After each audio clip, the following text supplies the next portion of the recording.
Hey everyone, it's teacher Erin here with Crescendo Music, and I am here to tell you about my favorite things.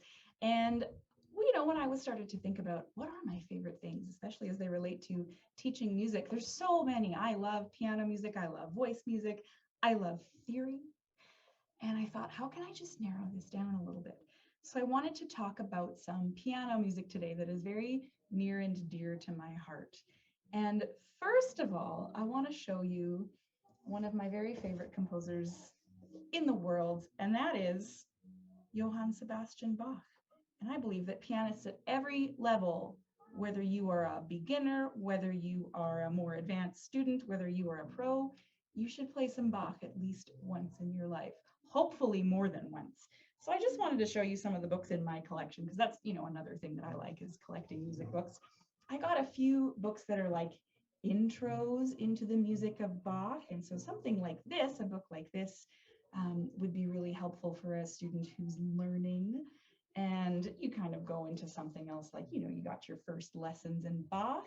And then as you get a little older and you kind of progress into level 6, level 7, level 8 music, you might start to play some of the 2 and 3 part inventions by J.S. Bach, which are absolutely beautiful. There's so much lovely music in here.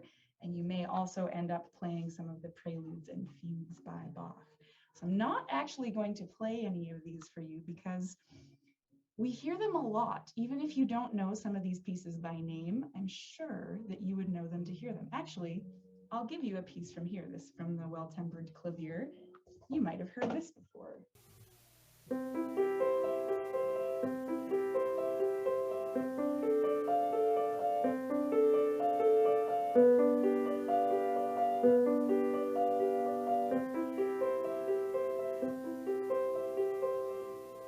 And if you've heard that before, then you've absolutely heard Bach before.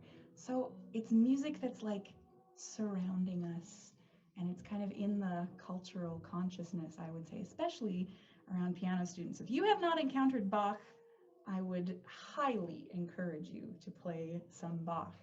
What I wanted to show you next, however, is some music by composers that we don't often talk about. Like, you've probably heard of Bach, you've heard of Beethoven, I'm sure. You've heard of Mozart, I'm sure. These are all wonderful composers. But there's also music by other people who are less well known and other people who might be what we would say marginalized in some way, like their music didn't get as famous for a few reasons. So I wanted to show you some music by composers who are women and composers who are people of color. So the first one I want to show you, what do I want to start with? Well, some of the best known music that we have from composers who are women are women who were connected to like famous male composers who were related to them. And one of them, her name is Fanny Hensel, and she was the sister of Felix Mendelssohn. So if you were playing around level 6, 7, 8, you may have encountered Mendelssohn already. And many of Fanny's works actually got published under her brother's name during their lifetimes, because in the like 1800s, people weren't so keen on printing music by women just because they didn't think it was as good, even though it really was. So here's a little bit of a piece by Fanny Hensel. This is called Abschied von Rom. So here's a little bit of this, play for you.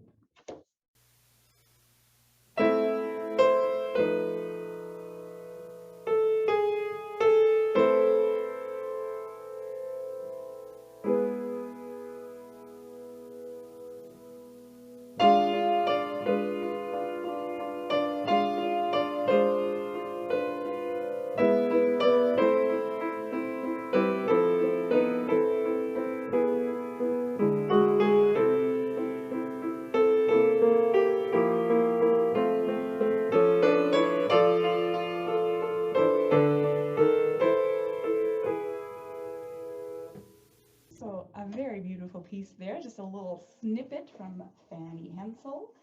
I also wanted to introduce you to a composer named Amy Beech. She was an American composer in kind of the late 18, oh gosh, am I going to say this wrong? What were her dates? She was born in 1867 and she died in 1944. So I was right, late 1800s, early 1900s, and she was from the United States of America. I believe she was the first woman to have a symphony that she wrote performed by a major orchestra. That is a huge accomplishment. And she wrote lots and lots of piano music, and notably, she didn't have very big hands. And so the music that she wrote is nice for students to play and nice for even like adults with smaller hands, and like that kind of includes me. So she wrote with that in mind. So here's a little bit of one of her pieces called Barcarolle.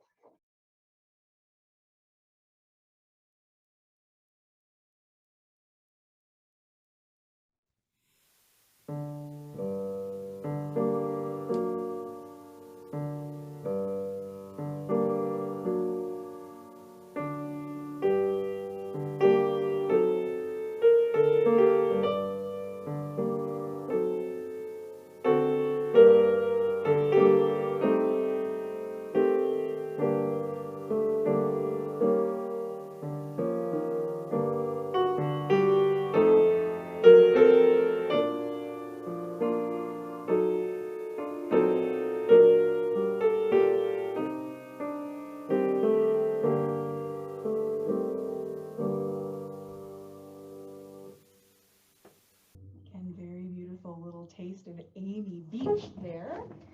And I want to introduce you to another female composer who is from a little closer to home. Her name is Violet Archer, and she worked at the University of Alberta. She was born earlier in the 20th century, and she passed away in the year 2000, so a little more recent. And in the 1960s, she joined the faculty, so she taught at the University of Alberta for many, many years, and lots of the composers and composition teachers who are teaching today in and around Edmonton and Alberta and even through Canada are students of hers. There's a park named after her in Edmonton as well. And her music, so that's Violet Archer, there's a book that I have of her. Her music is, sometimes it's harsh at first listen. I'll put that word out there. It's a little harsh. Um, the world was a different place in the middle of the 20th century. The piece I'm going to give you a little sample from is copyrighted from 1979. And I don't know, you just want to think about the way that the world was and the way that people were trying to express how they felt about that. So the harmonies are a little bit harsh. We might not find any major chords like we know how they sound, or minor chords like we heard. We're going to find some that clash a little bit. And I think as a piano player and as a piano student, it's a really interesting exercise and challenge in some ways to find how to express something musically without the same language of harmony, like major and minor, that we're used to. So here's a little bit of a piece by Violet Archer. It's called Prelude Number 5. And I'm going to invite you to listen for musical expression outside of major and minor. So here's Prelude Number 5, a little snippet.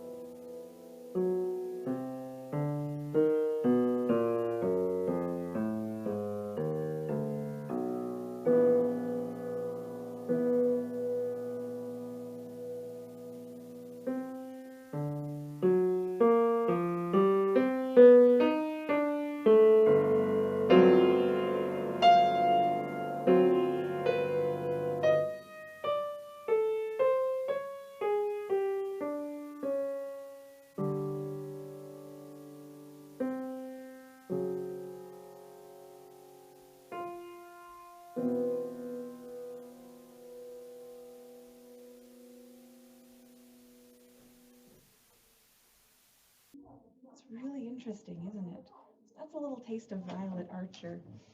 Okay, so moving on, I want to show you two more pieces. One of them is by amazing Canadian jazz musician Oscar Peterson. He was a jazz musician who lived in Montreal for his lifetime. He contributed so much to the world of jazz music and was such a great statesman of jazz and music from Canada. So there are some great pieces in this book called Jazz Exercises, Minuets, Pieces, and Etudes for Piano. I'm trying to read that backwards through my screen. And they're all notated out, like regular piano music. And if you're just kind of dipping your toe into jazz for the first time, this is a really cool way to hear the sounds of jazz and what that's supposed to sound like. So here's a little bit of Jazz Exercise number 3 by Oscar Peterson.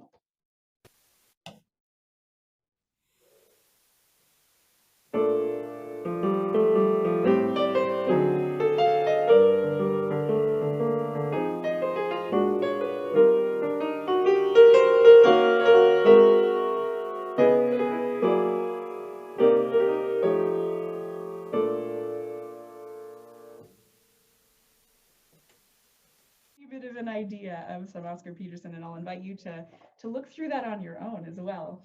The last composer I want to introduce you to, maybe someone that you've heard of before, and his name is Scott Joplin. And if you've heard of him, you probably know he is the king and the inventor of ragtime piano. So right here we have the complete piano rags. And Scott Joplin, when he was writing ragtime music, he was from the United States of America in the mid 1800s. He was like, you know what? I'm inventing a new style of classical music. So don't play this like what would become jazz. Jazz didn't quite exist yet, but play it very reservedly. Don't play it fast. Play it with dignified demeanor. And you see that all throughout the way that he marks the music here. So I'm going to play for you a little bit of this one called Weeping Willow, and you can see that he says, not fast. So don't you dare play it fast. So here's a tiny little bit of the rag called Weeping Willow.